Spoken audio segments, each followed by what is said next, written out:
morning, and thank you for being here. Thank you. I know you've been fighting for this for a while to allow citizens the right to carry a firearm. What has your fight been like, and why is this so important? Well, in Maryland, we've had a good and substantial reason is what the state police have put in to deny people from being able to carry a permit. And it's totally arbitrary and capricious.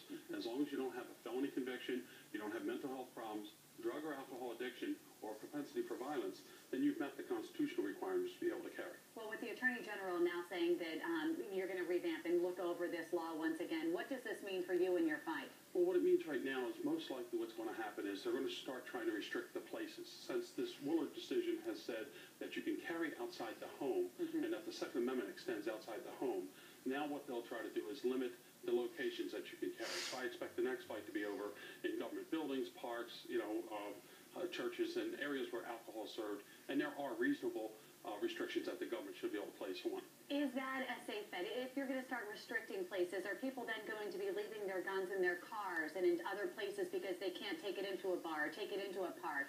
How will that play out, and will those guns be left in the wrong hands at some point? Well, that's not left in the wrong hands. That's a problem that they deal with in every state that has allowed the Second Amendment, recognize the full exercise of Second Amendment rights. And what has happened is every single location, crime has gone down. And that's what many critics are worried about, though. The crime would go up because of this. How tightly would those regulations be monitored that you'd be able to go and get a gun and, They're regulated towards reasonable regulations. You don't have a felony conviction, no alcohol or drug problems, that you don't have mental health problems, and we all agree we don't want those persons having firearms. When it comes to the restrictions on where you're allowed to be, would there be pat-downs? How are you going to know? Is this just... No, you just know. You have to make, in a lot of places that have open carry, you just don't take a firearm with you into a bar or other locations. There are restrictions that they may not want them at the airport because of the TSA and such.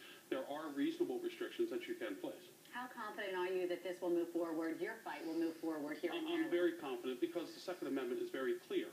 It's just states have been very obstreperous in trying to allow the citizens to comply with receiving their full exercise of their Second Amendment rights. How do you think it got to the point that Maryland is one of the strictest? At what point did we get to that step? Well, we elected a whole lot of very liberal people who didn't understand that the more guns that are out there with law-abiding citizens, the less crime there actually is. It's just a statistic that is true. And you think that would be the same here in Maryland? Absolutely. Why would Maryland be any different? And so, legally, what happens from here before we let you go here? Right now we have a stay that's, there's been a request to place a stay by the Attorney General. Next Friday, there will be a response by the plaintiffs in the Woollard case. They will respond to that, and the court will decide whether or not the state police came out today and said, well, they're not going to operate any differently. Well, what they need to do is expedite those people who have already been denied their constitutional rights and been told you cannot have it because of a good substantial reason, which is arbitrary and capricious. And they need to take off the limitation on mine and others. They say, well, you're limited in where and the scope that you can have it. And there should be. It's not a dimmer switch. You get so much of your right. It's a light switch. You either have the right or you don't.